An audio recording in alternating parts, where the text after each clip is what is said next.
Sun Tzu. El arte de la guerra. Introducción. Sun Tzu fue un general chino que vivió alrededor del siglo V a.C.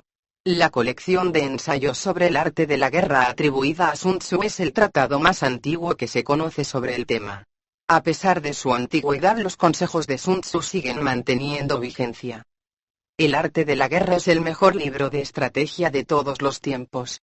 Inspiró a Napoleón, Maquiavelo, Mao Zedong y muchas más figuras históricas.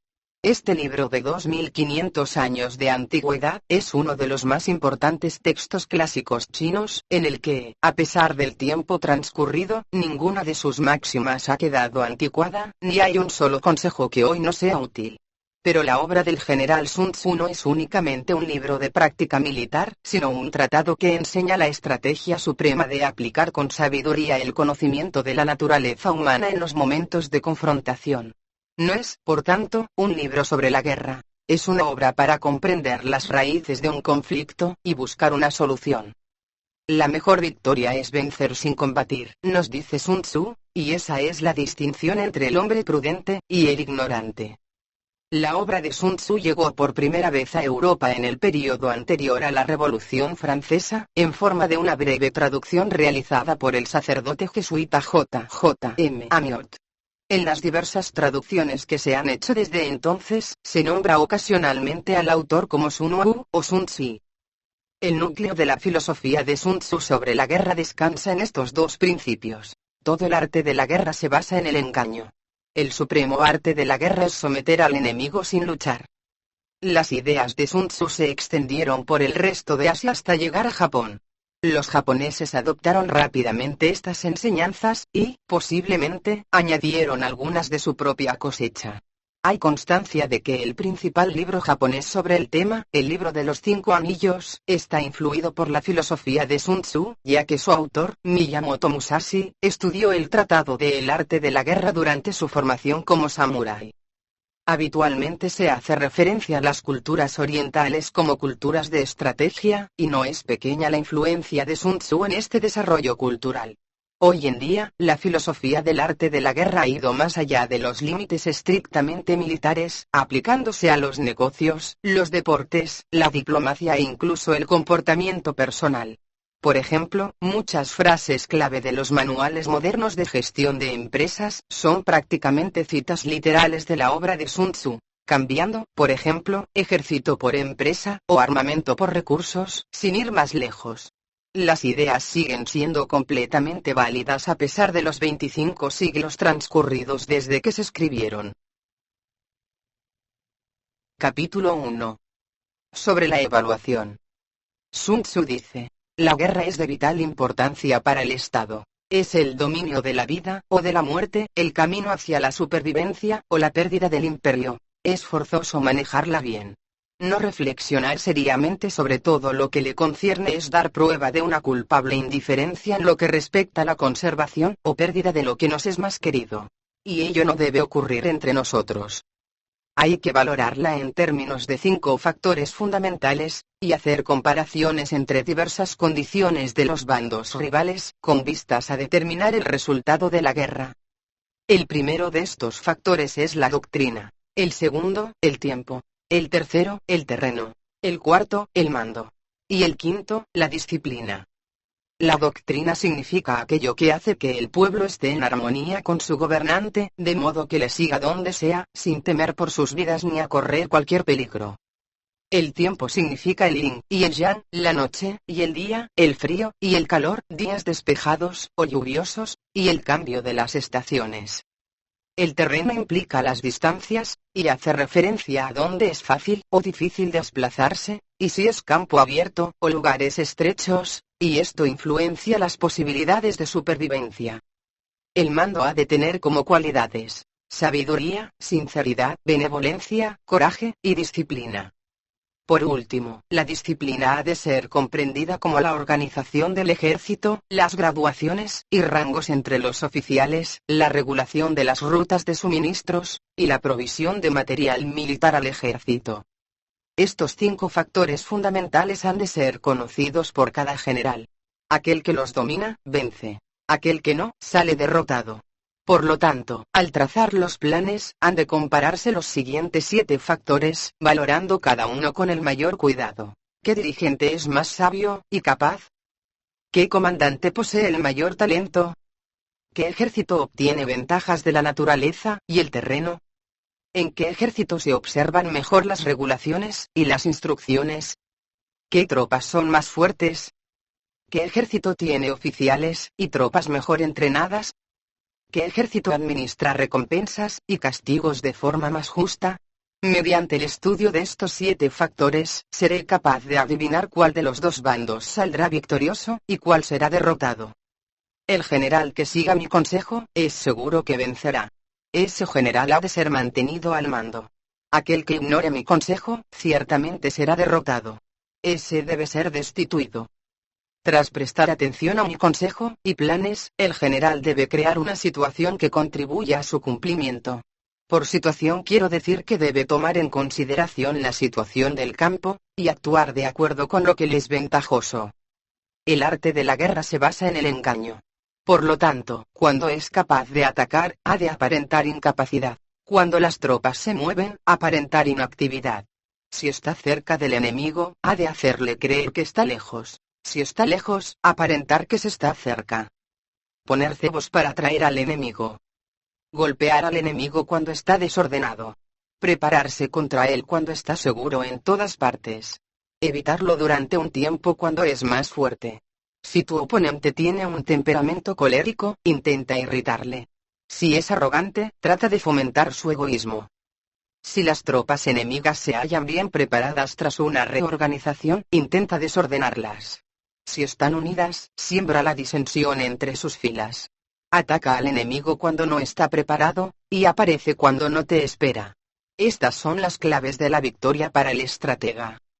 Ahora, si las estimaciones realizadas antes de la batalla indican victoria, es porque los cálculos cuidadosamente realizados muestran que tus condiciones son más favorables que las condiciones del enemigo. Si indican derrota, es porque muestran que las condiciones favorables para la batalla son menores. Con una evaluación cuidadosa, uno puede vencer. Sin ella, no puede. Muchas menos oportunidades de victoria tendrá aquel que no realiza cálculos en absoluto. Gracias a este método, se puede examinar la situación, y el resultado aparece claramente. Capítulo 2. Sobre la iniciación de las acciones. Una vez comenzada la batalla, aunque estés ganando, de continuar por mucho tiempo, desanimará a tus tropas, y embotará tu espada. Si estás sitiando una ciudad, agotarás tus fuerzas. Si mantienes a tu ejército durante mucho tiempo en campaña, tus suministros se agotarán. Las armas son instrumentos de mala suerte. Emplearlas por mucho tiempo producirá calamidades. Como se ha dicho, los que a hierro matan, a hierro mueren. Cuando tus tropas están desanimadas, tu espada embotada, agotadas tus fuerzas, y tus suministros son escasos, hasta los tuyos se aprovecharán de tu debilidad para sublevarse. Entonces, aunque tengas consejeros sabios, al final no podrás hacer que las cosas salgan bien. Por esta causa, he oído hablar de operaciones militares que han sido torpes y repentinas, pero nunca he visto a ningún experto en el arte de la guerra que mantuviese la campaña por mucho tiempo. Nunca es beneficioso para un país dejar que una operación militar se prolongue por mucho tiempo. Como se dice comúnmente, ser rápido como el trueno que retumba antes de que hayas podido taparte los oídos, veloz como el relámpago que relumbra antes de haber podido pestañear. Por lo tanto, los que no son totalmente conscientes de la desventaja de servirse de las armas no pueden ser totalmente conscientes de las ventajas de utilizarlas. Los que utilizan los medios militares con pericia no activan a sus tropas 2 veces, ni proporcionan alimentos en 3 ocasiones, con un mismo objetivo. Esto quiere decir que no se debe movilizar al pueblo más de una vez por campaña, y que inmediatamente después de alcanzar la victoria no se debe regresar al propio país para hacer una segunda movilización. Al principio esto significa proporcionar alimentos para las propias tropas, pero después se quitan los alimentos al enemigo. Si tomas los suministros de armas de tu propio país, pero quitas los alimentos al enemigo, puedes estar bien abastecido de armamento y de provisiones. Cuando un país se empobrece a causa de las operaciones militares, se debe al transporte de provisiones desde un lugar distante. Si las transportas desde un lugar distante, el pueblo se empobrecerá. Los que habitan cerca de donde está el ejército pueden vender sus cosechas a precios elevados, pero se acaba de este modo el bienestar de la mayoría de la población.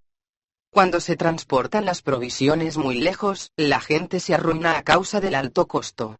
En los mercados cercanos al ejército, los precios de las mercancías se aumentan.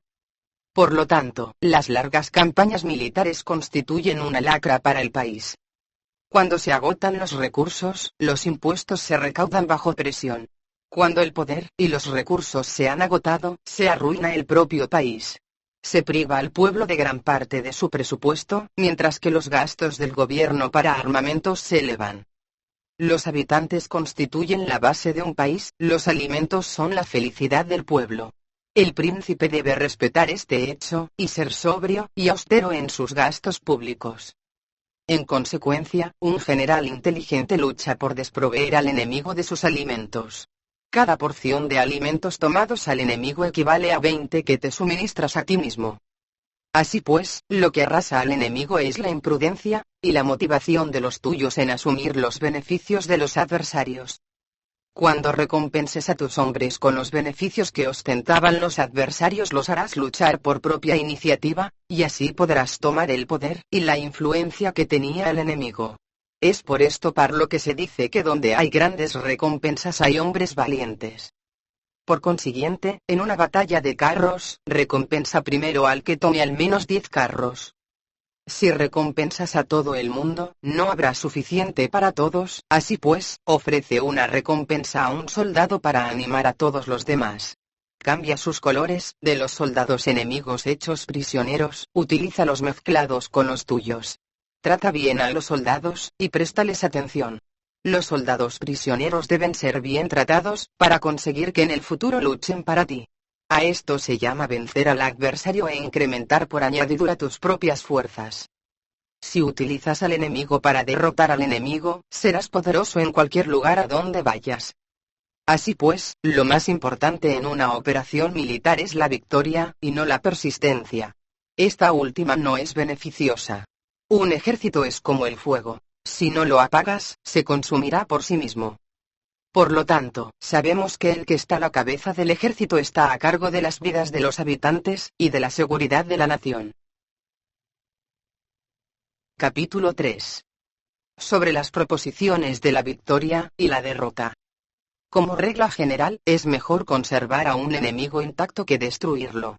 Capturar a sus soldados para conquistarlos, y dominas a sus jefes. Un general decía: practica las artes marciales, calcula la fuerza de tus adversarios, haz que pierdan su ánimo y dirección, de manera que aunque el ejército enemigo esté intacto sea inservible. Esto es ganar sin violencia. Si destruyes al ejército enemigo, y matas a sus generales, asaltas sus defensas disparando, reúnes a una muchedumbre, y usurpas un territorio, todo esto es ganar por la fuerza. Por esto, los que ganan todas las batallas no son realmente profesionales. Los que consiguen que se rindan impotentes los ejércitos ajenos sin luchar son los mejores maestros del arte de la guerra. Los guerreros superiores atacan mientras los enemigos están proyectando sus planes. Luego deshacen sus alianzas. Por eso, un gran emperador decía: el que lucha por la victoria frente a espadas desnudas no es un buen general. La peor táctica es atacar a una ciudad. Asediar, acorralar a una ciudad solo se lleva a cabo como último recurso. Emplea no menos de 3 meses en preparar tus artefactos, y otros 3 para coordinar los recursos para tu asedio. Nunca se debe atacar por cólera, y con prisas. Es aconsejable tomarse tiempo en la planificación y coordinación del plan. Por lo tanto, un verdadero maestro de las artes marciales vence a otras fuerzas enemigas sin batalla, conquista otras ciudades sin asediarlas, y destruye a otros ejércitos sin emplear mucho tiempo. Un maestro experto en las artes marciales deshace los planes de los enemigos, estropea sus relaciones y alianzas, le corta los suministros o bloquea su camino, venciendo mediante estas tácticas sin necesidad de luchar. Es imprescindible luchar contra todas las facciones enemigas para obtener una victoria completa, de manera que su ejército no quede acuartelado, y el beneficio sea total. Esta es la ley del asedio estratégico. La victoria completa se produce cuando el ejército no lucha, la ciudad no es asediada, la destrucción no se prolonga durante mucho tiempo, y en cada caso el enemigo es vencido por el empleo de la estrategia. Así pues, la regla de la utilización de la fuerza es la siguiente. Si tus fuerzas son 10 veces superiores a las del adversario, rodéalo. Si son 5 veces superiores, atácalo. Si son 2 veces superiores, divídelo. Si tus fuerzas son iguales en número, lucha si te es posible. Si tus fuerzas son inferiores, mantente continuamente en guardia, pues el más pequeño fallo te acarrearía las peores consecuencias. Trata de mantenerte al abrigo, y evita en lo posible un enfrentamiento abierto con él. La prudencia y la firmeza de un pequeño número de personas pueden llegar a cansar, y a dominar incluso a numerosos ejércitos. Este consejo se aplica en los casos en que todos los factores son equivalentes.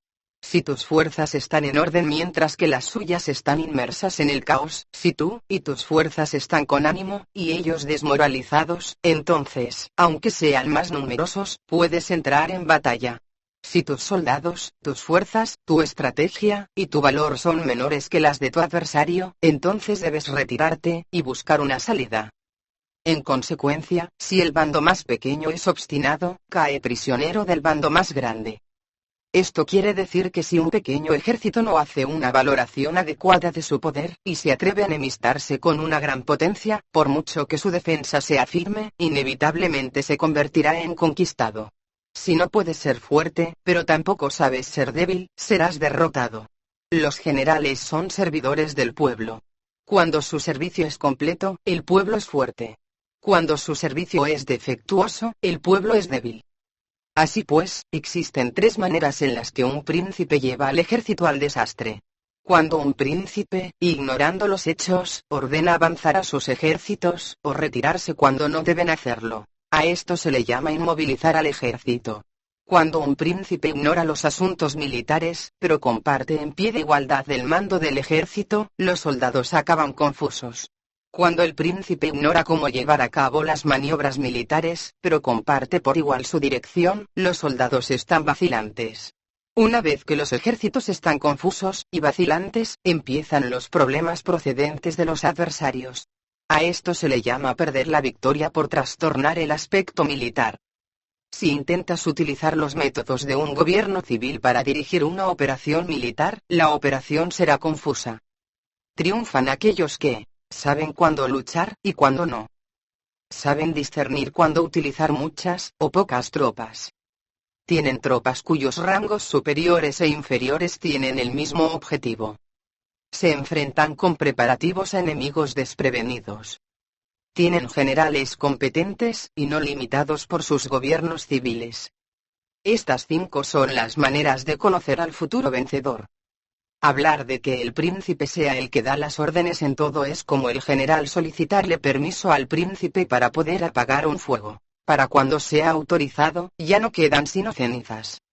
Si conoces a los demás, y te conoces a ti mismo, ni en 100 batallas correrás peligro. Si no conoces a los demás, pero te conoces a ti mismo, perderás una batalla, y ganarás otra. Si no conoces a los demás ni te conoces a ti mismo, correrás peligro en cada batalla. Capítulo 4. Sobre la medida en la disposición de los medios. Antiguamente, los guerreros expertos se hacían a sí mismos invencibles en primer lugar, y después aguardaban para descubrir la vulnerabilidad de sus adversarios. Hacerte invencible significa conocerte a ti mismo. Aguardar para descubrir la vulnerabilidad del adversario significa conocer a los demás. La invencibilidad está en uno mismo, la vulnerabilidad en el adversario. Por esto, los guerreros expertos pueden ser invencibles, pero no pueden hacer que sus adversarios sean vulnerables. Si los adversarios no tienen orden de batalla sobre el que informarse, ni negligencias, o fallos de los que aprovecharse, ¿cómo puedes vencerlos aunque estén bien pertrechados? Por esto es por lo que se dice que la victoria puede ser percibida, pero no fabricada. La invencibilidad es una cuestión de defensa, la vulnerabilidad, una cuestión de ataque. Mientras no hayas observado vulnerabilidades en el orden de batalla de los adversarios, oculta tu propia formación de ataque, y prepárate para ser invencible, con la finalidad de preservarte. Cuando los adversarios tienen órdenes de batalla vulnerables, es el momento de salir a atacarlos. La defensa es para tiempos de escasez, el ataque para tiempos de abundancia. Los expertos en defensa se esconden en las profundidades de la tierra. Los expertos en maniobras de ataque se esconden en las más elevadas alturas del cielo. De esta manera pueden protegerse, y lograr la victoria total. En situaciones de defensa, acalláis las voces, y borráis las huellas, escondidos como fantasmas, y espíritus bajo tierra, invisibles para todo el mundo. En situaciones de ataque, vuestro movimiento es rápido, y vuestro grito fulgurante, veloz como el trueno, y el relámpago, para los que no se puede uno preparar, aunque vengan del cielo.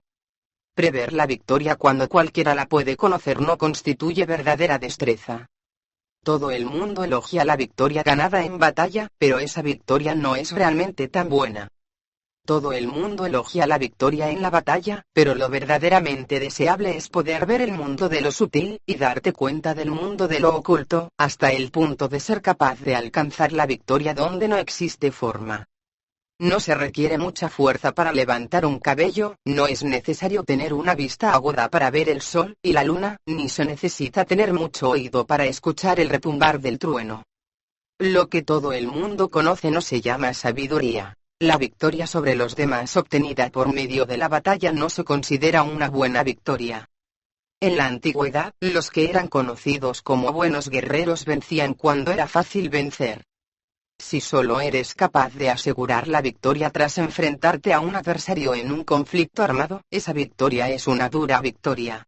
Si eres capaz de ver lo sutil, y de darte cuenta de lo oculto, irrumpiendo antes del orden de batalla, la victoria así obtenida es una victoria fácil. En consecuencia, las victorias de los buenos guerreros no destacan por su inteligencia, o su bravura. Así pues, las victorias que ganan en batalla no son debidas a la suerte. Sus victorias no son casualidades, sino que son debidas a haberse situado previamente en posición de poder ganar con seguridad, imponiéndose sobre los que ya han perdido de antemano. La gran sabiduría no es algo obvio, el mérito grande no se anuncia. Cuando eres capaz de ver lo sutil, es fácil ganar. ¿Qué tiene esto que ver con la inteligencia, o la bravura? Cuando se resuelven los problemas antes de que surjan, ¿quién llama a esto inteligencia? Cuando hay victoria sin batalla, ¿quién habla de bravura? Así pues, los buenos guerreros toman posición en un terreno en el que no pueden perder, y no pasan por alto las condiciones que hacen a su adversario proclive a la derrota. En consecuencia, un ejército victorioso gana primero, y entabla la batalla después. Un ejército derrotado lucha primero e intenta obtener la victoria después. Esta es la diferencia entre los que tienen estrategia, y los que no tienen planes premeditados. Los que utilizan bien las armas cultivan el camino, y observan las leyes. Así pueden gobernar prevaleciendo sobre los corruptos. Servirse de la armonía para desvanecer la oposición, no atacar un ejército inocente, no hacer prisioneros, o tomar botín por donde pasa el ejército, no cortar los árboles ni contaminar los pozos, limpiar y purificar los templos de las ciudades y montañas del camino que atraviesas, no repetir los errores de una civilización decadente. A todo esto se llama el camino, y sus leyes. Cuando el ejército está estrictamente disciplinado, hasta el punto en que los soldados morirían antes que desobedecer las órdenes, y las recompensas y los castigos merecen confianza, y están bien establecidos, cuando los jefes y oficiales son capaces de actuar de esta forma, pueden vencer a un príncipe enemigo corrupto. Las reglas militares son 5. Medición, valoración, cálculo, comparación y victoria. El terreno da lugar a las mediciones, estas dan lugar a las valoraciones a los cálculos, estos a las comparaciones, y las comparaciones dan lugar a las victorias. Mediante las comparaciones de las dimensiones puedes conocer dónde se halla la victoria, o la derrota. En consecuencia, un ejército victorioso es como 1 kilo comparado con 1 gramo. Un ejército derrotado es como 1 gramo comparado con 1 kilo. Cuando el que gana consigue que su pueblo vaya a la batalla como si estuviera dirigiendo una gran corriente de agua hacia un cañón profundo, esto es una cuestión de orden de batalla. Cuando el agua se acumula en un cañón profundo, nadie puede medir su cantidad, lo mismo que nuestra defensa no muestra su forma. Cuando se suelta el agua, se precipita hacia abajo como un torrente, de manera tan irresistible como nuestro propio ataque.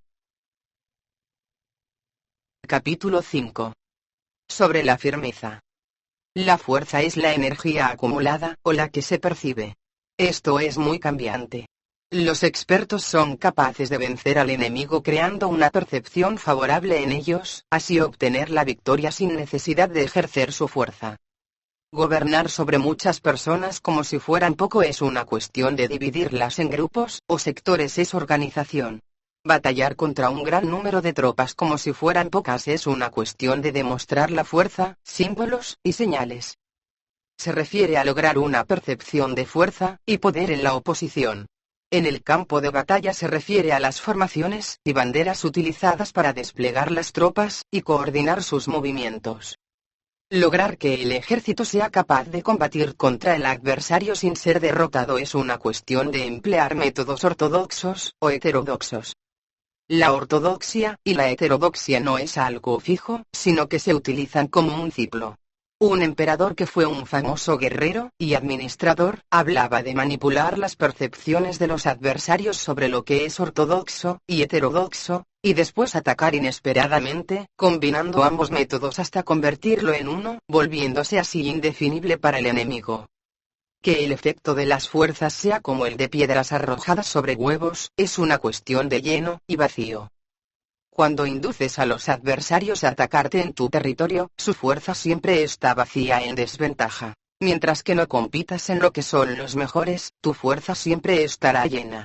Atacar con lo vacío contra lo lleno es como arrojar piedras sobre huevos, de seguro se rompen. Cuando se entabla una batalla de manera directa, la victoria se gana por sorpresa. El ataque directo es ortodoxo. El ataque indirecto es heterodoxo.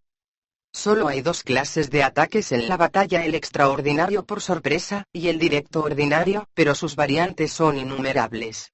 Lo ortodoxo y lo heterodoxo se originan recíprocamente, como un círculo sin comienzo ni fin. ¿Quién podría agotarlos? Cuando la velocidad del agua que fluye alcanza el punto en el que puede mover las piedras, esta es la fuerza directa. Cuando la velocidad y maniobrabilidad del halcón es tal que puede atacar y matar, esto es precisión. Lo mismo ocurre con los guerreros expertos. Su fuerza es rápida, su precisión certera. Su fuerza es como disparar una catapulta, su precisión es dar en el objetivo previsto y causar el efecto esperado. El desorden llega del orden, la cobardía surge del valor, la debilidad brota de la fuerza. Si quieres fingir desorden para convencer a tus adversarios y distraerlos, primero tienes que organizar el orden, porque solo entonces puedes crear un desorden artificial. Si quieres fingir cobardía para conocer la estrategia de los adversarios, primero tienes que ser extremadamente valiente, porque solo entonces puedes actuar como tímido de manera artificial. Si quieres fingir debilidad para inducir la arrogancia en tus enemigos, primero has de ser extremadamente fuerte, porque solo entonces puedes pretender ser débil. El orden y el desorden son una cuestión de organización. La cobardía es una cuestión valentía, y la de ímpetu. La fuerza y la debilidad son una cuestión de la formación en la batalla. Cuando un ejército tiene la fuerza del ímpetu, percepción, incluso el tímido se vuelve valiente. Cuando pierde la fuerza del ímpetu, incluso el valiente se convierte en tímido. Nada está fijado en las leyes de la guerra, estas se desarrollan sobre la base del ímpetu. Con astucia se puede anticipar y lograr que los adversarios se convenzan a sí mismos cómo proceder y moverse. Les ayuda a caminar por el camino que les traza. Hace moverse a los enemigos con la perspectiva del triunfo, para que caigan en la emboscada. Los buenos guerreros buscan la efectividad en la batalla a partir de la fuerza del ímpetu, percepción, y no dependen solo de la fuerza de sus soldados. Son capaces de escoger a la mejor gente, desplegarlos adecuadamente, y dejar que la fuerza del ímpetu logre sus objetivos. Cuando hay entusiasmo, convicción, orden, organización, recursos, compromiso de los soldados, tienes la fuerza del ímpetu, y el tímido es valeroso. Así es posible asignar a los soldados por sus capacidades, habilidades, y encomendarles deberes y responsabilidades adecuadas. El valiente puede luchar, el cuidadoso puede hacer de centinela, y el inteligente puede estudiar, analizar y comunicar. Cada cual es útil. Hacer que los soldados luchen permitiendo que la fuerza del ímpetu haga su trabajo es como hacer rodar rocas. Las rocas permanecen inmóviles cuando están en un lugar plano, pero ruedan en un plano inclinado. Se quedan fijas cuando son cuadradas, pero giran si son redondas. Por lo tanto, cuando se conduce a los hombres a la batalla con astucia, el impulso es como rocas redondas que se precipitan montaña abajo. Esta es la fuerza que produce la victoria. Capítulo 6. Sobre lo lleno y lo vacío.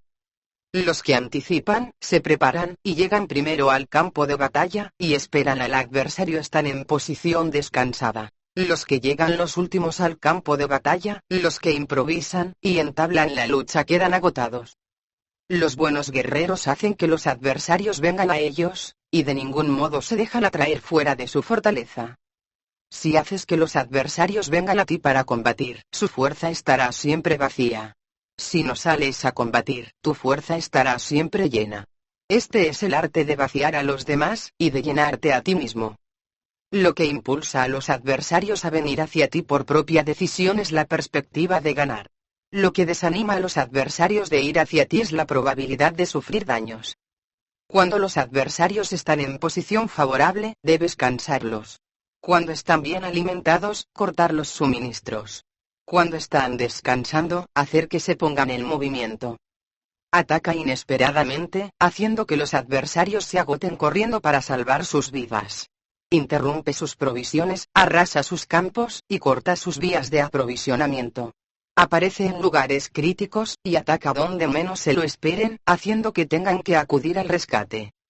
Aparece donde no puedan ir, se dirige hacia donde menos se lo esperen. Para desplazarte cientos de kilómetros sin cansancio, atraviesa tierras despobladas. Atacar un espacio abierto no significa solo un espacio en el que el enemigo no tiene defensa. Mientras su defensa no sea estricta, el lugar no esté bien guardado, los enemigos se desperdigarán ante ti, como si estuvieras atravesando un territorio despoblado. Para tomar infaliblemente lo que atacas, ataca donde no haya defensa. Para mantener una defensa infaliblemente segura, defiende donde no haya ataque. Así, en el caso de los que son expertos en el ataque, sus enemigos no saben por dónde atacar.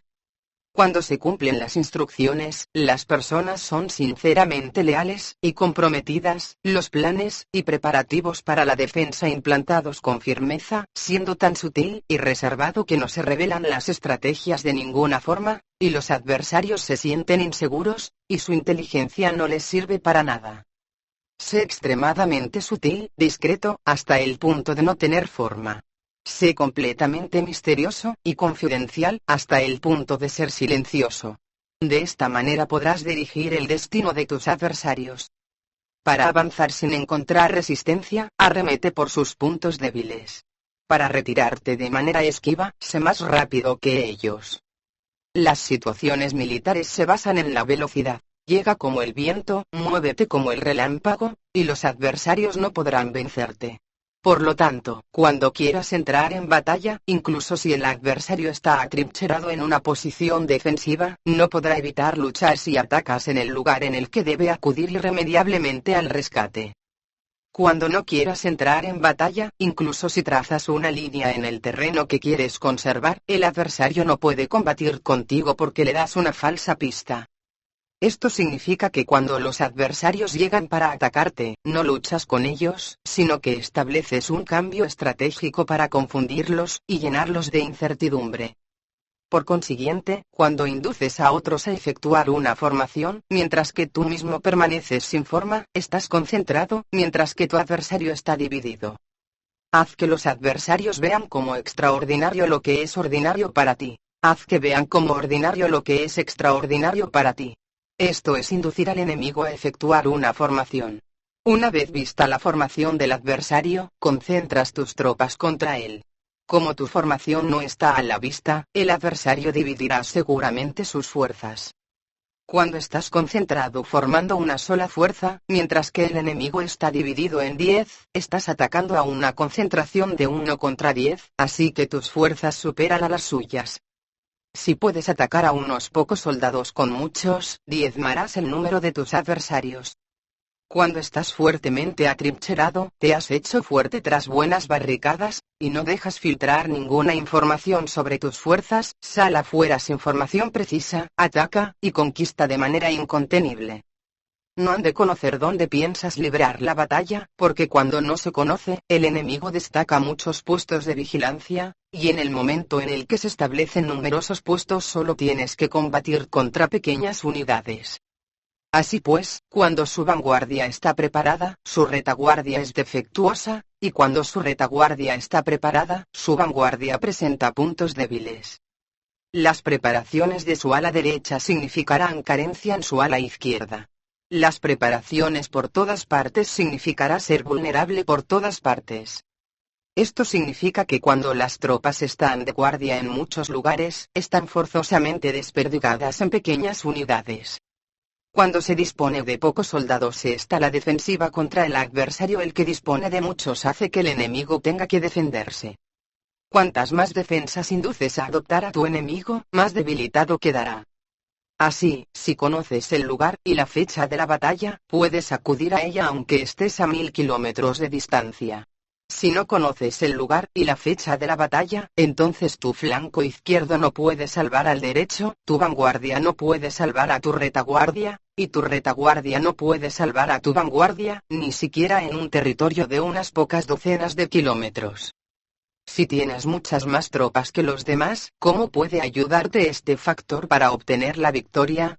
Si no conoces el lugar y la fecha de la batalla, aunque tus tropas sean más numerosas que las de ellos, ¿cómo puedes saber si vas a ganar o a perder? Así pues, se dice que la victoria puede ser creada.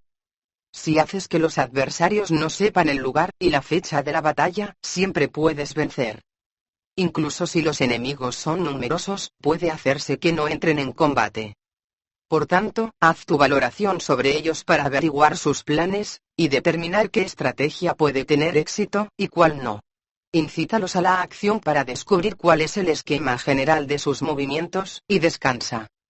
Haz algo por o en contra de ellos para su atención, de manera que puedas de ellos para descubrir sus hábitos de comportamiento de ataque y de defensa. Indúcelos a adoptar formaciones específicas, para conocer sus puntos flacos. Esto significa utilizar muchos métodos para confundir y perturbar al enemigo con el objetivo de observar sus formas de respuesta hacia ti. Después de haberlas observado, actúas en consecuencia, de manera que puedes saber qué clase de situaciones significan vida y cuáles significan muerte. Pruébalos para averiguar sus puntos fuertes y sus puntos débiles. Por lo tanto, el punto final de la formación de un ejército es llegar a la no forma. Cuando no tienes forma, los informadores no pueden descubrir nada, ya que la información no puede crear una estrategia. Una vez que no tienes forma perceptible, no dejas huellas que puedan ser seguidas, los informadores no encuentran ninguna grieta por donde mirar, y los que están a cargo de la planificación no pueden establecer ningún plan realizable. La victoria sobre multitudes mediante formaciones precisas debe ser desconocida para las multitudes. Todo el mundo conoce la forma mediante la que resultó vencedor, pero nadie conoce la forma mediante la que aseguró la victoria. En consecuencia, la victoria en la guerra no es repetitiva, sino que adapta su forma continuamente. Determinar los cambios apropiados significa no repetir las estrategias previas para obtener la victoria. Para lograrla, puedo adaptarme desde el principio a cualquier formación que los adversarios puedan adoptar. Las formaciones son como el agua. La naturaleza del agua es evitar lo alto e ir hacia abajo. La naturaleza de los ejércitos es evitar lo lleno y atacar lo vacío. El flujo del agua está determinado por la tierra. La victoria viene determinada por el adversario. Así pues, un ejército no tiene formación constante, lo mismo que el agua no tiene forma constante. Se llama genio a la capacidad de obtener la victoria cambiando y adaptándose según el enemigo. Capítulo 7. Sobre el enfrentamiento directo e indirecto. La regla ordinaria para el uso del ejército es que el mando del ejército reciba órdenes de las autoridades civiles, y después reúne y concentra a las tropas, acuartelándolas juntas. Nada es más difícil que la lucha armada. Luchar con otros cara a cara para conseguir ventajas es lo más arduo del mundo. La dificultad de la lucha armada es hacer cercanas las distancias largas y convertir los problemas en ventajas. Mientras que das la apariencia de estar muy lejos, empiezas tu camino y llegas antes que el enemigo. Por lo tanto, haces que su ruta sea larga, atrayéndolo con la esperanza de ganar. Cuando emprendes la marcha después que los otros, y llegas antes que ellos, conoces la estrategia de hacer que las distancias sean cercanas. Sírvete de una unidad especial para engañar al enemigo atrayéndolo a una falsa persecución, haciéndole creer que el grueso de tus fuerzas está muy lejos. Entonces, lanzas una fuerza de ataque sorpresa que llega antes, aunque emprendió el camino después. Por consiguiente, la lucha armada puede ser provechosa, y puede ser peligrosa. Para el experto es provechosa, para el inexperto peligrosa. Movilizar a todo el ejército para el combate en aras de obtener alguna ventaja tomaría mucho tiempo, pero combatir por una ventaja con un ejército incompleto tendría como resultado una falta de recursos. Si te movilizas rápidamente, y sin parar día y noche, recorriendo el doble de la distancia habitual, y si luchas por obtener alguna ventaja a miles de kilómetros, tus jefes militares serán hechos prisioneros. Los soldados que sean fuertes llegarán allí primero, los más cansados llegarán después, como regla general, solo lo conseguirá 1 de cada 10. Cuando la ruta es larga las tropas se cansan. Si han gastado su fuerza en la movilización, llegan agotadas mientras que sus adversarios están frescos. Así pues, es seguro que serán atacadas. Combatir por una ventaja 50 kilómetros de distancia frustrará los planes del mando, y, como regla general, solo la mitad de los soldados lo harán. Si se combate por obtener una ventaja a 30 kilómetros de distancia, solo 2 de cada 3 soldados los recorrerán. Así pues, un ejército perece si no está equipado, si no tiene provisiones, o si no tiene dinero. Estas 3 cosas son necesarias. No puedes combatir para ganar con un ejército no equipado, o sin provisiones, lo que el dinero facilita. Por tanto, si ignoras los planes de tus rivales, no puedes hacer alianzas precisas.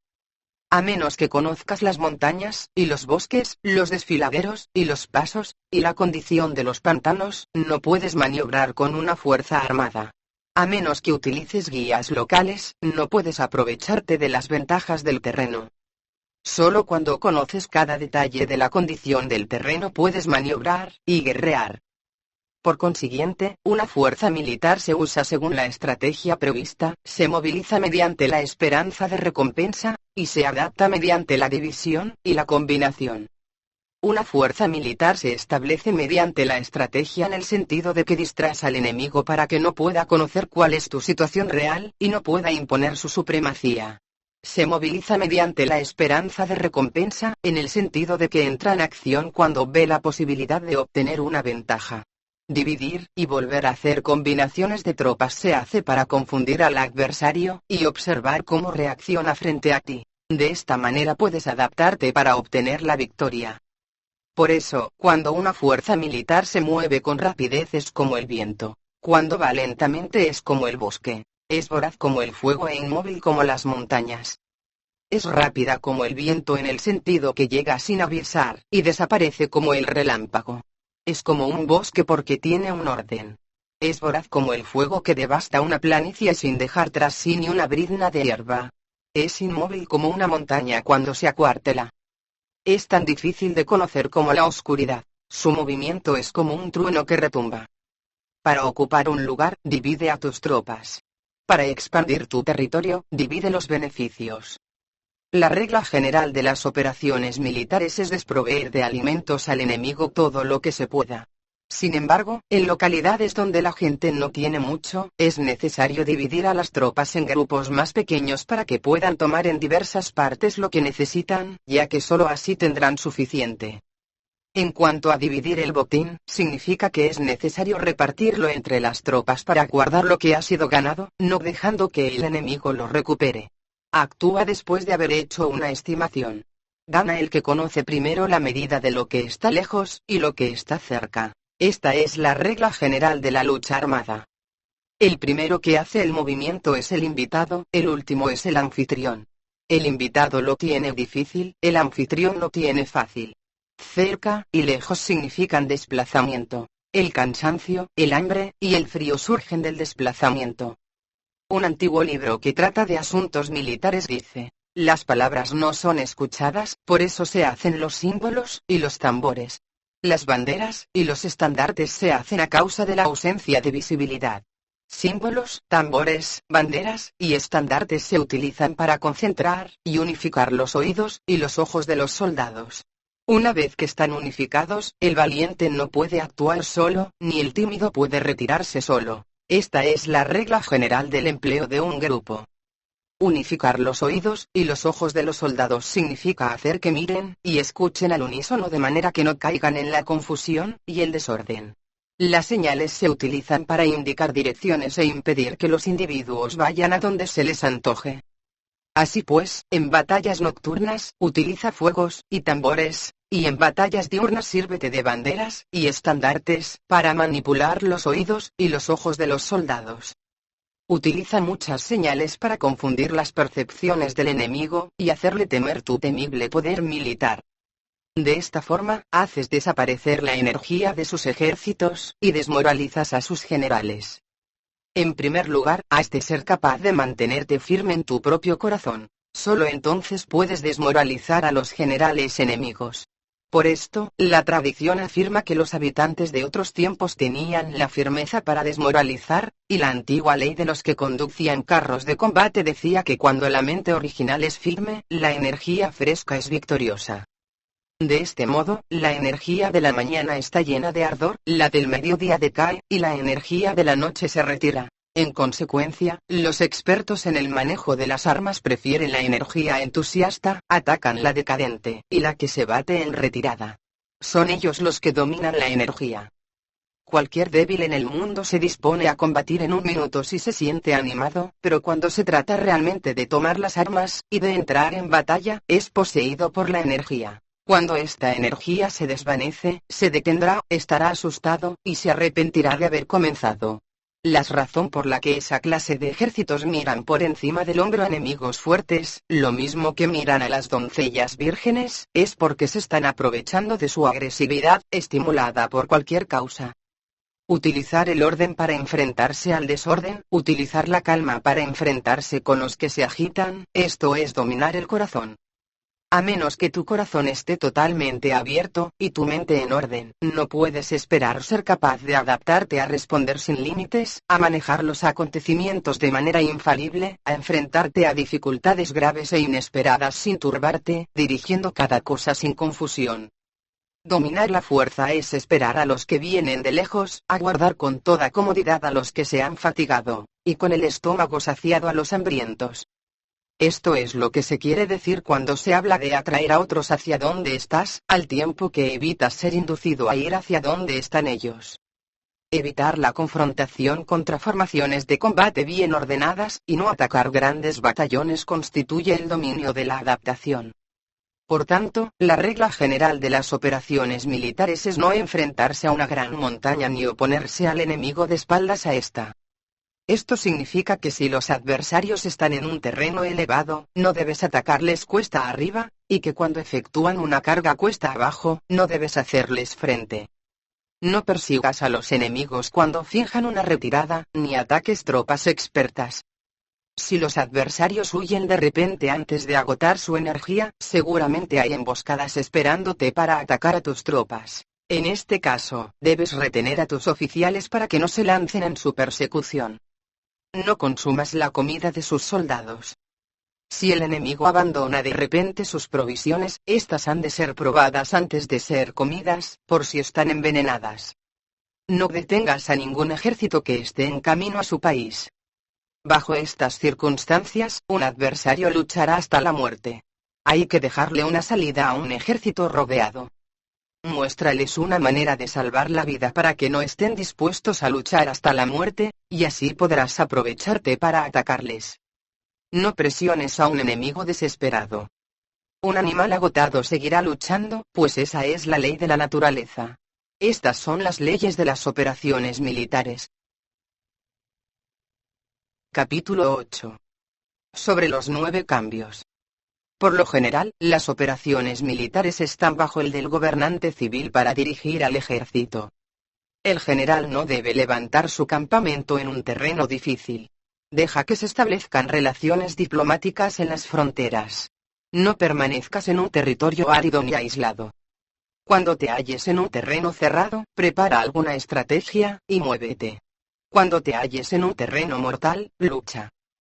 Terreno cerrado significa que existen lugares escarpados que te rodean por todas partes, de manera que el enemigo tiene movilidad, que puede llegar e irse con libertad, pero a ti te es difícil salir y volver. Cada ruta debe ser estudiada para que sea la mejor.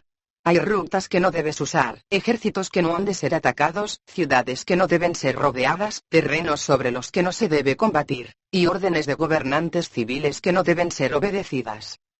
En consecuencia, los generales que conocen las variables posibles para aprovecharse del terreno saben cómo manejar las fuerzas armadas. Si los generales no saben cómo adaptarse de manera ventajosa, aunque conozcan la condición del terreno, no pueden aprovecharse de él. Si están al mando de ejércitos, pero ignoran las artes de la total adaptabilidad, aunque conozcan el objetivo a lograr, no pueden hacer que los soldados luchen por él. Si eres capaz de ajustar la campaña cambiar conforme al ímpetu de las fuerzas, entonces la ventaja no cambia, y los únicos que son perjudicados son los enemigos. Por esta razón, no existe una estructura permanente. Si puedes comprender totalmente este principio, puedes hacer que los soldados actúen en la mejor forma posible. Por lo tanto, las consideraciones de la persona inteligente siempre incluyen el analizar objetivamente el beneficio y el daño. Cuando considera el beneficio, su acción se expande. Cuando considera el daño, sus problemas pueden resolverse. El beneficio y el daño son interdependientes, y los sabios los tienen en cuenta. Por ello, lo que retiene a los adversarios es el daño, lo que les mantiene ocupados es la acción, y lo que les motiva es el beneficio. Cansa a los enemigos manteniendo a los ocupados, y no dejándoles respirar. Pero antes de lograrlo, tienes que realizar previamente tu propia labor. Esa labor consiste en desarrollar un ejército fuerte, un pueblo próspero, una sociedad armoniosa, y una manera ordenada de vivir. Así pues, la norma general de las operaciones militares consiste en no contar con que el enemigo no acuda, sino confiar en tener los medios de enfrentarte a él. No contar con que el adversario no ataque, sino confiar en poseer lo que no puede ser atacado. Si puedes recordar siempre el peligro cuando estás a salvo, y el caos en tiempos de orden, permanece atento al peligro y al caos mientras no tengan todavía forma, y evítalos antes de que se presenten. Esta es la mejor estrategia de todas. Por esto, existen 5 rasgos que son peligrosos en los generales. Los que están dispuestos a morir, pueden perder la vida. Los que quieren preservar la vida, pueden ser hechos prisioneros. Los que son dados a los apasionamientos irracionales, pueden ser ridiculizados. Los que son muy puritanos, pueden ser deshonrados. Los que son compasivos, pueden ser turbados. Si te presentas en un lugar que con toda seguridad los enemigos se precipitarán a defender, las personas compasivas se apresurarán invariablemente a rescatar a sus habitantes, causándose a sí mismos problemas y cansancio. Estos son 5 rasgos que constituyen defectos en los generales, y que son desastrosos para las operaciones militares. Los buenos generales son de otra manera. Se comprometen hasta la muerte, pero no se aferran a la esperanza de sobrevivir. Actúan de acuerdo con los acontecimientos, en forma racional y realista, sin dejarse llevar por las emociones ni estar sujetos a quedar confundidos. Cuando ven una buena oportunidad, son como tigres, en caso contrario cierran sus puertas. Su acción y su no acción son cuestiones de estrategia, y no pueden ser complacidos ni enfadados. Capítulo 9. Sobre la distribución de los medios. Las maniobras militares son el resultado de los planes y las estrategias en la manera más ventajosa para ganar. Determinan la movilidad y efectividad de las tropas. Si vas a colocar tu ejército en posición de observar al enemigo, atraviesa rápido las montañas y vigílalos desde un valle. Considera el efecto de la luz y mantente en la posición más elevada del valle.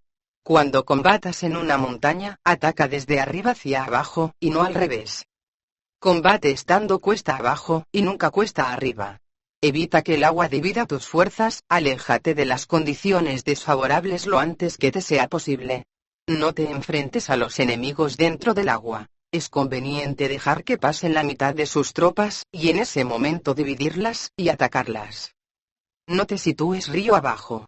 No camines en contra de la corriente, ni en contra del viento. Si acampas en la ribera de un río, tus ejércitos pueden ser sorprendidos de noche, empujados a ahogarse, o se les puede colocar veneno en la corriente. Tus barcas no deben ser amarradas corriente abajo, para impedir que el enemigo aproveche la corriente lanzando sus barcas contra ti.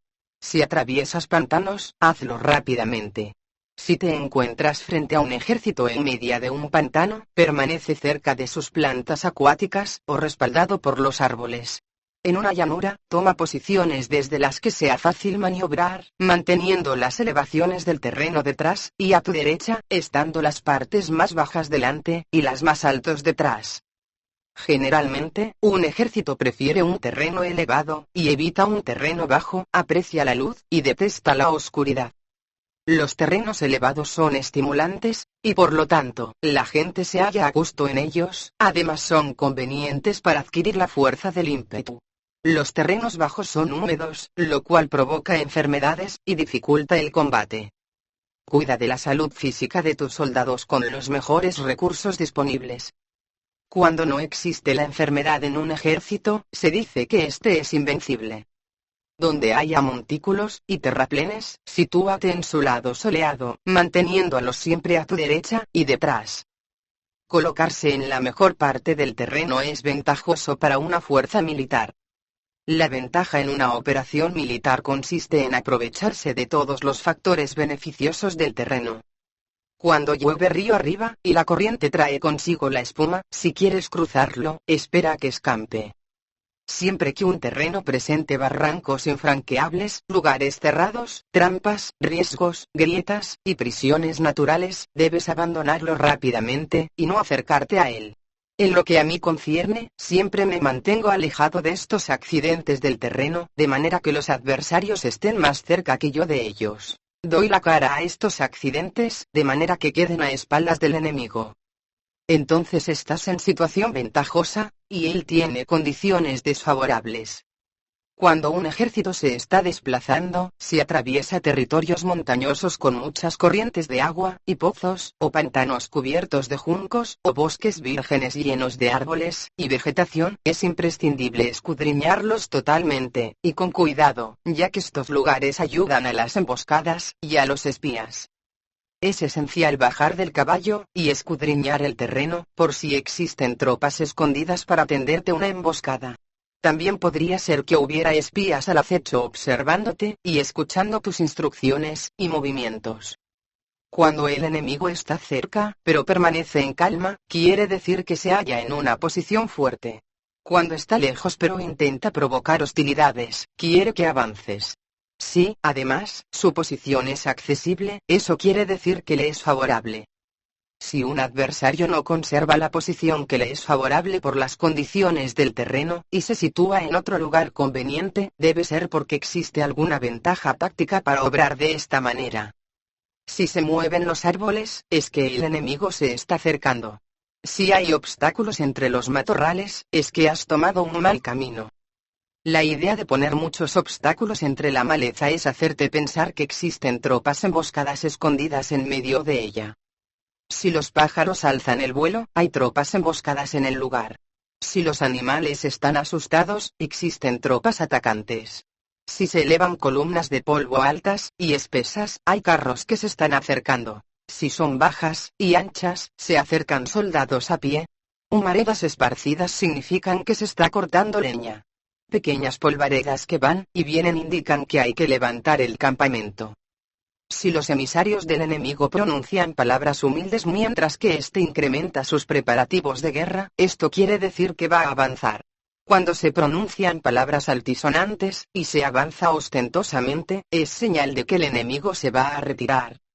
Si sus emisarios vienen con palabras humildes, envía espías para observar al enemigo, y comprobarás que está aumentando sus preparativos de guerra. Cuando los carros ligeros salen en primer lugar, y se sitúan en los flancos, están estableciendo un frente de batalla. Si los emisarios llegan pidiendo la paz sin firmar un tratado, significa que están tramando algún complot. Si el enemigo dispone rápidamente a sus carros en filas de combate, es que está esperando refuerzos. No se precipitarán para un encuentro ordinario si no entienden que les ayudará, o debe haber una fuerza que se halla a distancia, y que se esperará en un determinado momento para unir sus tropas, y atacarte. Conviene prepararse inmediatamente para esta eventualidad.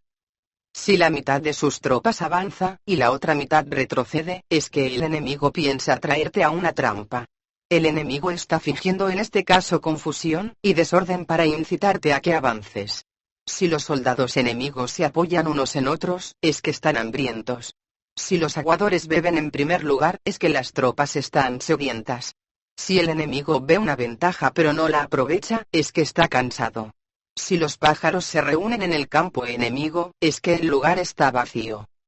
Si hay pájaros sobrevolando una ciudad, el ejército ha huido. Si se producen llamadas nocturnas, es que los soldados enemigos están atemorizados. Tienen miedo, y están inquietos, y por eso se llaman unos a otros. Si el ejército no tiene disciplina, esto quiere decir que el general no es tomado en serio. Si los estandartes se mueven, es que está sumido en la confusión. Las señales se utilizan para unificar el grupo. Así pues, si se desplaza de acá para allá sin orden ni concierto, significa que sus filas están confusas. Si sus emisarios muestran irritación, significa que están cansados. Si matan sus caballos para obtener carne, es que los soldados carecen de alimentos. Cuando no tienen marmitas, y no vuelven a su campamento, son enemigos completamente desesperados. Si se producen murmuraciones, faltas de disciplina, y los soldados hablan mucho entre sí, quiere decir que se ha perdido la lealtad de la tropa. Las murmuraciones describen la expresión de los verdaderos sentimientos. Las faltas de disciplina indican problemas con los superiores. Cuando el mando ha perdido la lealtad de las tropas, los soldados se hablan con franqueza entre sí sobre los problemas con sus superiores. Si se otorgan numerosas recompensas, es que el enemigo se halla en un callejón sin salida. Cuando se ordenan demasiados castigos, es que el enemigo está desesperado. Cuando la fuerza de su ímpetu está agotada, otorgan constantes recompensas para tener contentos a los soldados, para evitar que se rebelen en masa. Cuando los soldados están tan agotados que no pueden cumplir las órdenes, son castigados una y otra vez para restablecer la autoridad. Ser violento al principio, y terminar después temiendo a los propios soldados es el colmo de la ineptitud. Los emisarios que acuden con actitud conciliatoria indican que el enemigo quiere una tregua. Si las tropas enemigas se enfrentan a ti con ardor, pero demoran el momento de entrar en combate sin abandonar no obstante el terreno, has de observarlos cuidadosamente. Están preparando un ataque por sorpresa. En asuntos militares, no es necesariamente más beneficioso ser superior en fuerzas, solo evitar actuar con violencia innecesaria. Es suficiente con consolidar tu poder, hacer estimaciones sobre el enemigo, y conseguir reunir tropas. Eso es todo. El enemigo que actúa aisladamente, que carece de estrategia, y que toma a la ligera a sus adversarios, inevitablemente acabará siendo derrotado.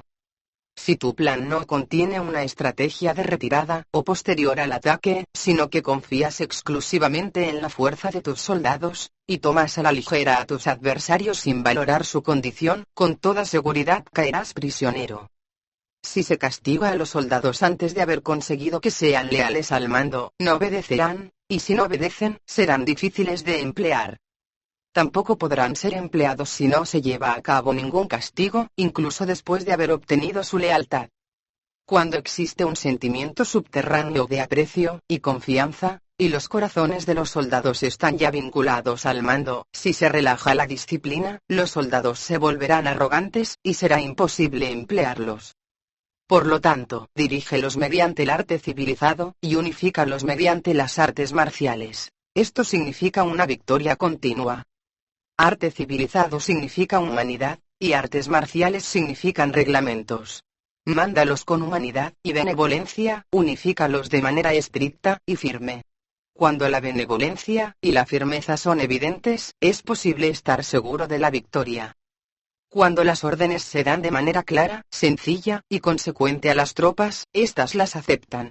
Cuando las órdenes son confusas, contradictorias y cambiantes, las tropas no las aceptan o no las entienden. Cuando las órdenes son razonables, justas, sencillas, claras y consecuentes, existe una satisfacción recíproca entre el líder y el grupo. Capítulo 10. Sobre la topología.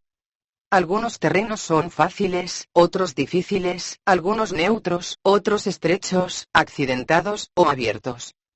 Cuando el terreno sea accesible, sé el primero en establecer tu posición, eligiendo las alturas soleadas, una posición que sea adecuada para transportar los suministros. Así tendrás ventaja cuando libres la batalla.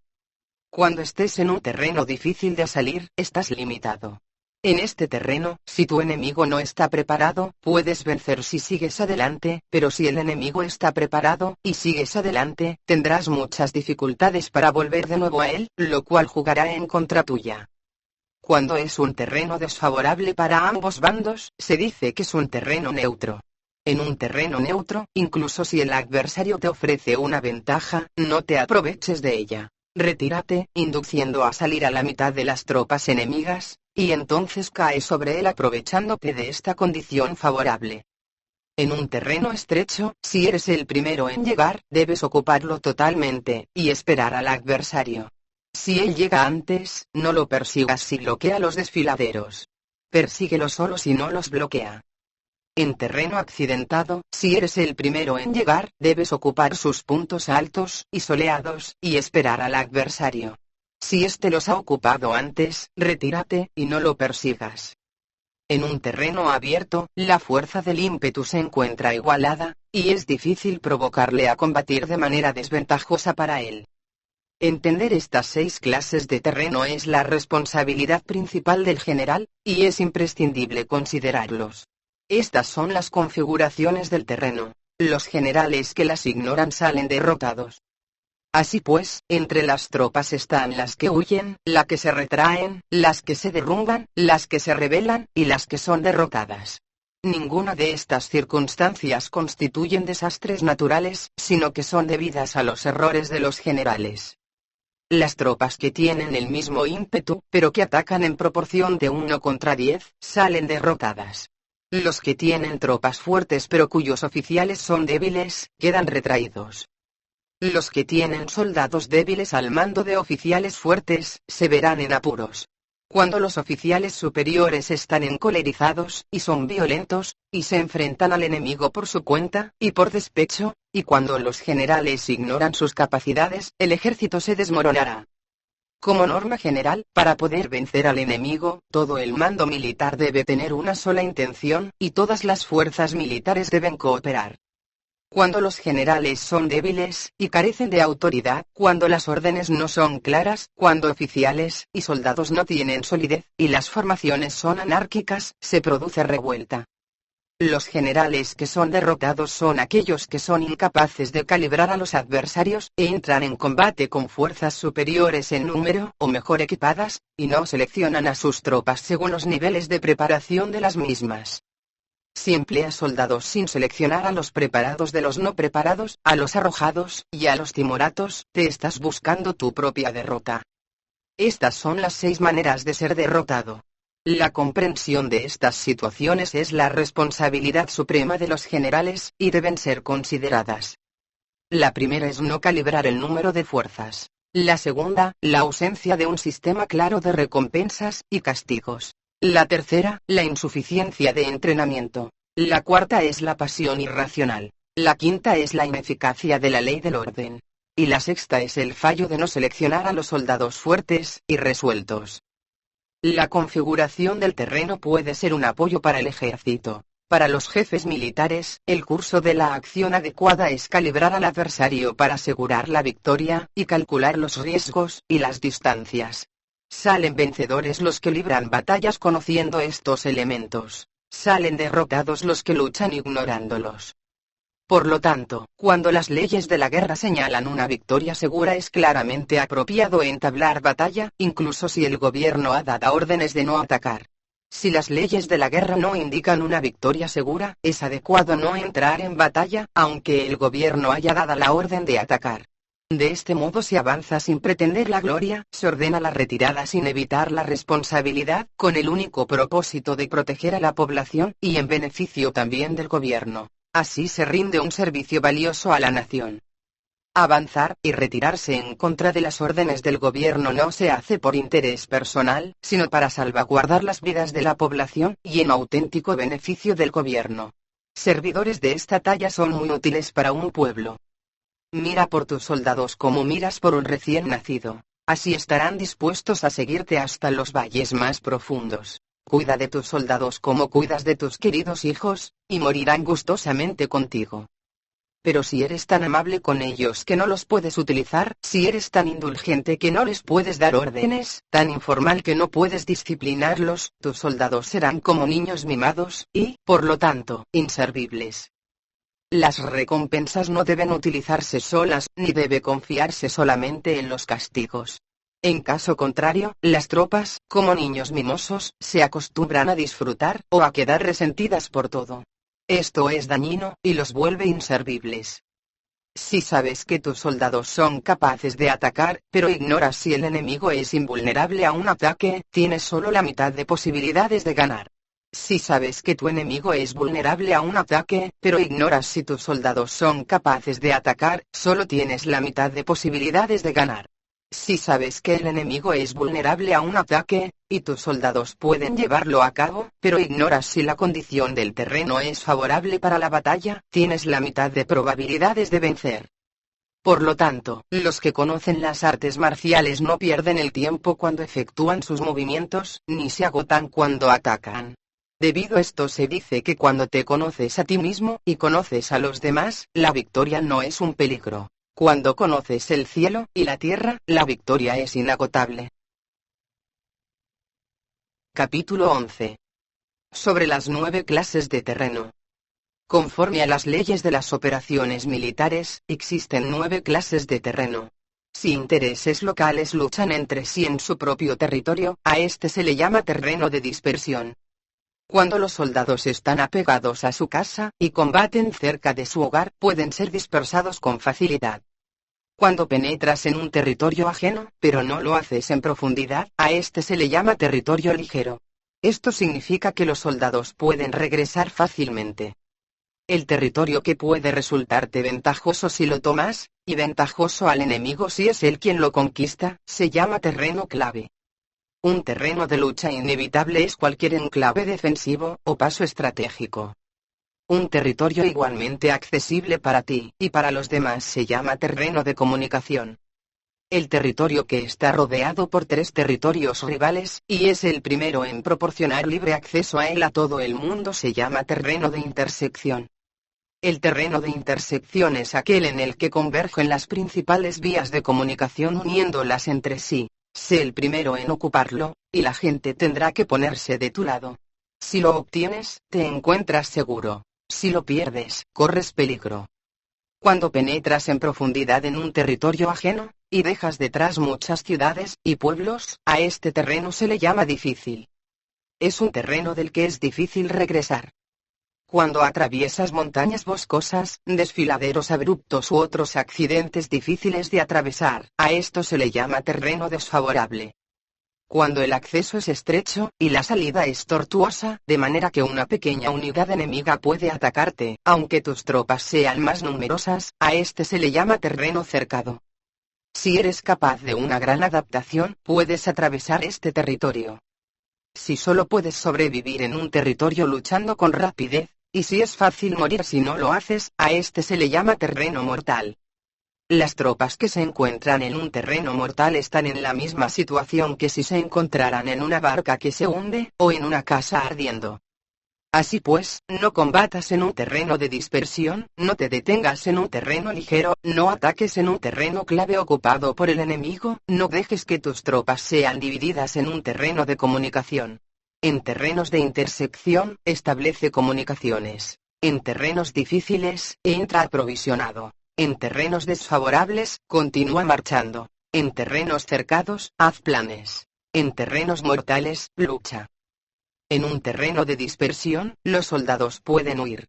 Un terreno ligero es cuando los soldados han penetrado en territorio enemigo, pero todavía no tienen las espaldas cubiertas. Por eso, sus mentes no están realmente concentradas y no están listos para la batalla. No es ventajoso atacar al enemigo en un terreno clave. Lo que es ventajoso es llegar el primero a él. No debe permitirse que quede aislado el terreno de comunicación, para poder servirse de las rutas de suministros. En terrenos de intersección, estarás a salvo si estableces alianzas. Si las pierdes, te encontrarás en peligro. En terrenos difíciles, entrar aprovisionado significa reunir todo lo necesario para estar allí mucho tiempo. En terrenos desfavorables, ya que no puedes atrincherarte en ello, debes apresurarte a salir. En terrenos cercados, introduce tácticas sorpresivas. Si las tropas caen en un terreno mortal, todo el mundo luchará de manera espontánea. Por esto se dice, sitúa a las tropas en un terreno mortal, y sobrevivirán. Los que eran antes considerados como expertos en el arte de la guerra eran capaces de hacer que el enemigo perdiera contacto entre su vanguardia y su retaguardia, la confianza entre las grandes y las pequeñas unidades, el interés recíproco para el bienestar de los diferentes rangos, el apoyo mutuo entre gobernantes y gobernados, el alistamiento de soldados, y la coherencia de sus ejércitos. Estos expertos entraban en acción cuando les era ventajoso, y se retenían en caso contrario. Introducían cambios para confundir al enemigo, atacándolos aquí y allá, aterrorizándolos, y sembrando en ellos la confusión, de tal manera que no les daban tiempo para hacer planes. Se podría preguntar cómo enfrentarse a fuerzas enemigas numerosas y bien organizadas que se dirigen hacia ti. La respuesta es quitarles en primer lugar algo que aprecien, y después te escucharán. La rapidez de acción es el factor esencial de la condición de la fuerza militar, aprovechándose de los errores de los adversarios, desplazándose por caminos que no esperan, y atacando cuando no están en guardia. Esto significa que para aprovecharse de la falta de preparación, de visión, y de cautela de los adversarios, es necesario actuar con rapidez, y que si dudas, esos errores no te servirán de nada. En una invasión, por regla general, cuanto más se adentran los invasores en el territorio ajeno, más fuertes se hacen, hasta el punto de que el gobierno nativo no puede ya expulsarlos. Escoge campos fértiles, y las tropas tendrán suficiente para comer. Cuida de su salud, y evita el cansancio, consolida su energía, aumenta su fuerza. Que los movimientos de tus tropas, y la preparación de tus planes sean insondables. Consolida la energía más entusiasta de tus tropas, ahorra las fuerzas sobrantes, mantén en secreto tus formaciones y tus planes, permaneciendo insondable para los enemigos, y espera que se produzca un punto vulnerable para avanzar. Sitúa a tus tropas en un punto que no tenga salida, de manera que tengan que morir antes de poder escapar. Porque, ante la posibilidad de la muerte, ¿qué no estarán dispuestas a hacer? Los guerreros dan entonces lo mejor de sus fuerzas. Cuando se hallan ante un grave peligro, pierden el miedo. Cuando no hay ningún sitio a donde ir, permanecen firmes. Cuando están totalmente implicados en un terreno, se aferran a él. Si no tienen otra opción, lucharán hasta el final. Por esta razón, los soldados están vigilantes sin tener que ser estimulados, se alistan sin tener que ser llamados a filas, son amistosos sin necesidad de promesas, y se puede confiar en ellos sin necesidad de órdenes. Esto significa que cuando los combatientes se encuentran en peligro de muerte, sea cual sea su rango, todos tienen el mismo objetivo, y, por lo tanto, están alertas sin necesidad de ser estimulados, tienen buena voluntad de manera espontánea, y sin necesidad de recibir órdenes, y puede confiarse de manera natural en ellos sin promesas ni necesidad de jerarquía. Prohíbe los augurios para evitar las dudas, y los soldados nunca te abandonarán. Si tus soldados no tienen riquezas, no es porque las desdeñen. Si no tienen más longevidad, no es porque no quieran vivir más tiempo. El día en que se da la orden de marcha, los soldados lloran. Así pues, una operación militar preparada con pericia debe ser como una serpiente veloz que contraataca con su cola cuando alguien le ataca por la cabeza, contraataca con la cabeza cuando alguien le ataca por la cola, y contraataca con cabeza y cola cuando alguien le ataca por el medio. Esta imagen representa el método de una línea de batalla que responde velozmente cuando es atacada. Un manual de 8 formaciones clásicas de batalla dice: Haz del frente la retaguardia, haz de la retaguardia el frente, con 4 cabezas y 8 colas. Haz que la cabeza esté en todas partes, y cuando el enemigo arremeta por el centro, cabeza y cola acudirán al rescate. Puede preguntarse la cuestión de si es posible hacer que una fuerza militar sea como una serpiente rápida. La respuesta es afirmativa. Incluso las personas que se tienen antipatía, encontrándose en el mismo barco, se ayudarán entre sí en caso de peligro de zozobrar. Es la fuerza de la situación la que hace que esto suceda. Por esto, no basta con depositar la confianza en caballos atados y ruedas fijadas. Se atan los caballos para formar una línea de combate estable, y se fijan las ruedas para hacer que los carros no se puedan mover. Pero aún así, esto no es suficientemente seguro ni se puede confiar en ello. Es necesario permitir que haya variantes a los cambios que se hacen, poniendo a los soldados en situaciones mortales, de manera que combatan de forma espontánea, y se ayuden unos a otros codo con codo. Este es el camino de la seguridad, y de la obtención de una victoria cierta. La mejor organización es hacer que se exprese el valor, y mantenerlo constante. Tener éxito tanto con tropas débiles como con tropas aguerridas se basa en la configuración de las circunstancias. Si obtienes la ventaja del terreno, puedes vencer a los adversarios, incluso con tropas ligeras y débiles. Cuanto más te sería posible si tienes tropas poderosas y aguerridas.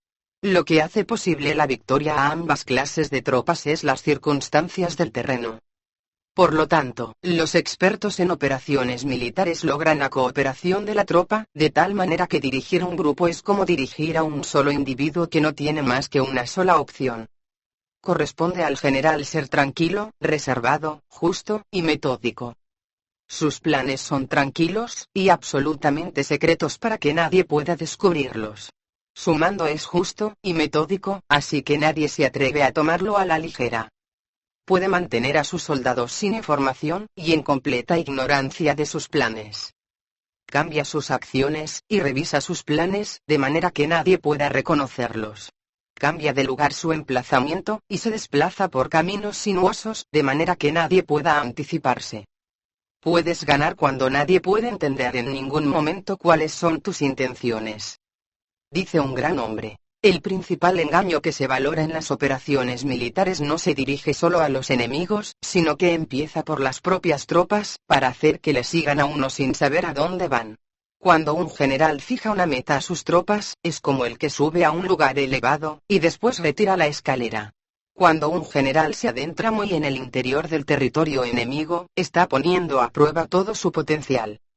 Ha hecho quemar las naves a sus tropas, y destruir sus casas. Así las conduce como un rebaño, y todos ignoran hacia dónde se encaminan. Incumbe a los generales reunir a los ejércitos, y ponerlos en situaciones peligrosas. También han de examinar las adaptaciones a los diferentes terrenos, las ventajas de concentrarse o dispersarse, y las pautas de los sentimientos y situaciones humanas. Cuando se habla de ventajas y de desventajas de la concentración y de la dispersión, quiere decir que las pautas de los comportamientos humanos cambian según los diferentes tipos de terreno. En general, la pauta general de los invasores es unirse cuando están en el corazón del territorio enemigo, pero tienden a dispersarse cuando están en las franjas fronterizas. Cuando dejas tu territorio y atraviesas la frontera en una operación militar, te hallas en un terreno aislado. Cuando es accesible desde todos los puntos, es un terreno de comunicación. Cuando te adentras en profundidad, estás en un terreno difícil. Cuando penetras poco, estás en un terreno ligero. Cuando a tus espaldas se hallen espesuras infranqueables, y delante pasajes estrechos, estás en un terreno cercado. Cuando no haya ningún sitio a donde ir, se trata de un terreno mortal. Así pues, en un terreno de dispersión, yo unificaría las mentes de los soldados. En un terreno ligero, las mantendría en contacto. En un terreno clave, les haría apresurarse para tomarlo. En un terreno de intersección, prestaría atención a la defensa. En un terreno de comunicación, establecería sólidas alianzas. En un terreno difícil, aseguraría suministros continuados. En un terreno desfavorable, urgiría a mis tropas a salir rápidamente de él. En un terreno cercado, cerraría las entradas. En un terreno mortal, indicaría a mis tropas que no existe ninguna posibilidad de sobrevivir. Por esto, la psicología de los soldados consiste en resistir cuando se ven rodeados, luchar cuando no se puede evitar, y obedecer en casos extremos. Hasta que los soldados no se ven rodeados, no tienen la determinación de resistir al enemigo hasta alcanzar la victoria. Cuando están desesperados, presentan una defensa unificada. Por ello, los que ignoran los planes enemigos no pueden preparar alianzas.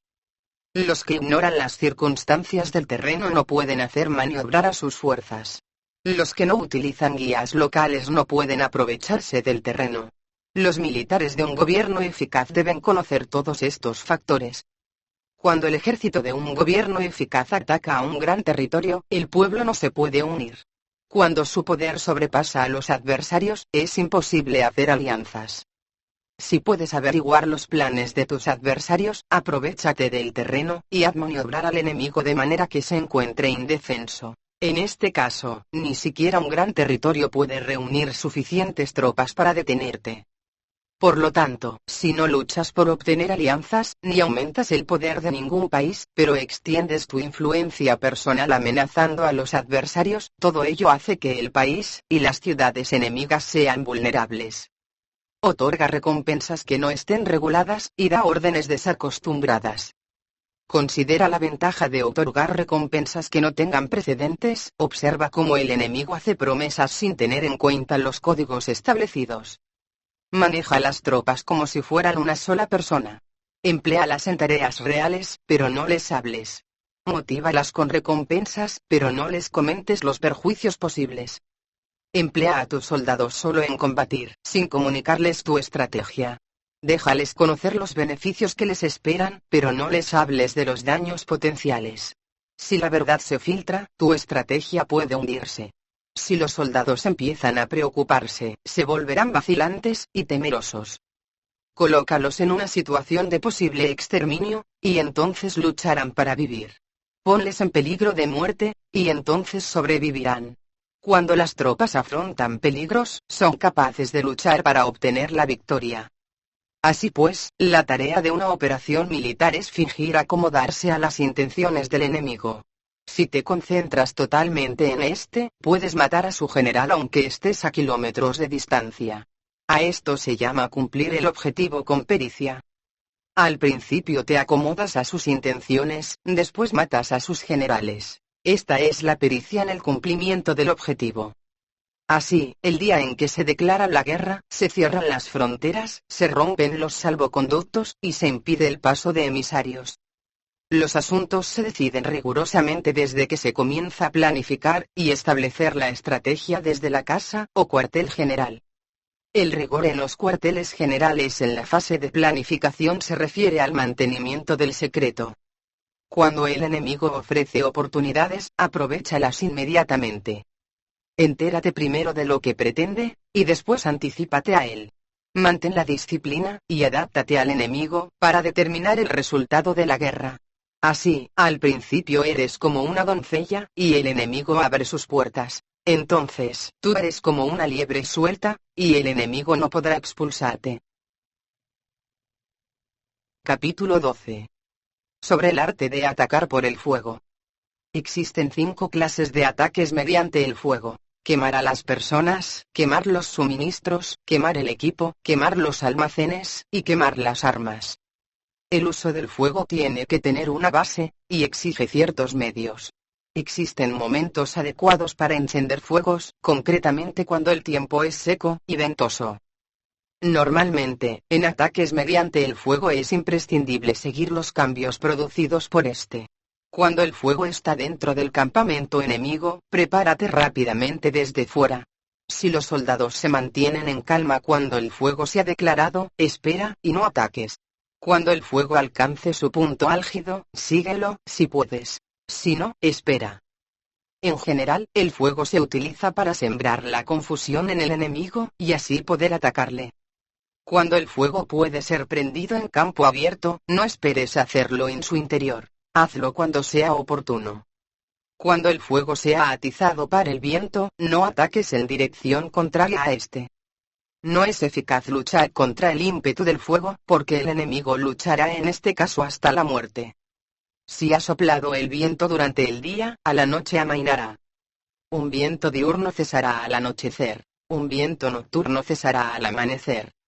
Los ejércitos han de saber que existen variantes de las 5 clases de ataques mediante el fuego, y adaptarse a estas de manera racional. No basta saber cómo atacar a los demás con el fuego, es necesario saber cómo impedir que los demás te ataquen a ti. Así pues, la utilización del fuego para apoyar un ataque significa claridad, y la utilización del agua para apoyar un ataque significa fuerza. El agua puede incomunicar, pero no puede arrasar. El agua puede utilizarse para dividir a un ejército enemigo, de manera que su fuerza se desuna, y la tuya se fortalezca.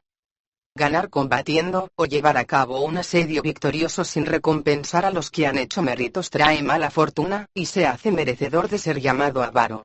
Por eso se dice que un gobierno esclarecido lo tiene en cuenta, y que un buen mando militar recompensa el mérito.